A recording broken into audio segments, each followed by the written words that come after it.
The 31st of January is the feast of St. John Bosco. St. John Bosco, the founder of the Salesian congregation of priests, brothers and sisters. And I'm a Salesian sister. Now, so much has been written about St. John Bosco. I've got some of the books here. I don't know if you can see them.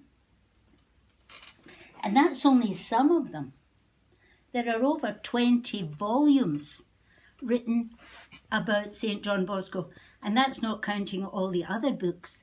These are the memoirs of the oratory. Don Bosco, his work, it was a playground with a chapel, and he called it the oratory, and that became his word for his work throughout the world. Now, how am I going to get all of that into about 3 minutes? I'm not. But a friend of mine has just sent me a copy of the current Salesian Bulletin, and this one is from Ireland. And it really has saved my life, because I was wondering how on earth I was going to get all this over to you in a few minutes. But this wonderful book mentions some of the places, just by chance, that the Salesians have been sending help to the oratories run by the Salesians in various places. Now, I just look at this one, the Democratic Republic of Congo, and they sent them £2,500 to help with their oratory. Madagascar, they got £5,000. Syria, they got £10,000. Sierra Leone, 9,415.70. Now, where does that money come from? It comes from the friends, the cooperators, the lay people who helped Don Bosco. Don Bosco was always a man who sought help. He needed help. He couldn't do it himself.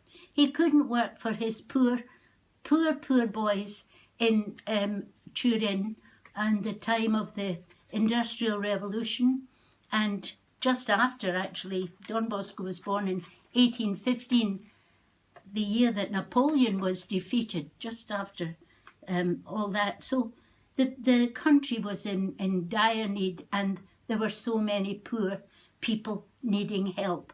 And Don Bosco's special work was with young boys. And then Our Lady told him one time, "Girls are also my children." And so he started Our Sisters in order to work for girls. So there is some more mention. There's mention here of Cape Town, the work in Cape Town.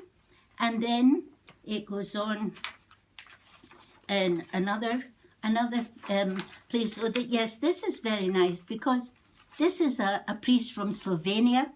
And listen to all the places where he worked. 44 years of missionary apostolate in China and Vietnam, and then 20 years back in Slovenia. And his work was so interesting that another Salesian cooperator, not a Salesian priest or a brother, but a layman who's very good artist, he has produced like a comic, all the illustrations of this priest from Slovenia, of his adventures.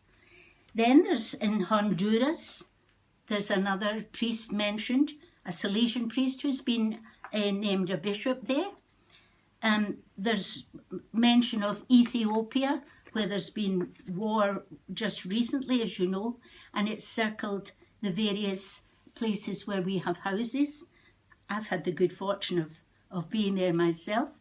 And then there's a picture of the Dalai Lama with a Salesian book, because of the Salesian work in Nepal. So it's this work of Don Bosco for the poor and for poor boys has spread throughout the world. Well, Bosco means wood. I'll just finish with a little quote from the current rector of the whole of the Salesian family. And he says, he's speaking about the house where all this work started in Turin.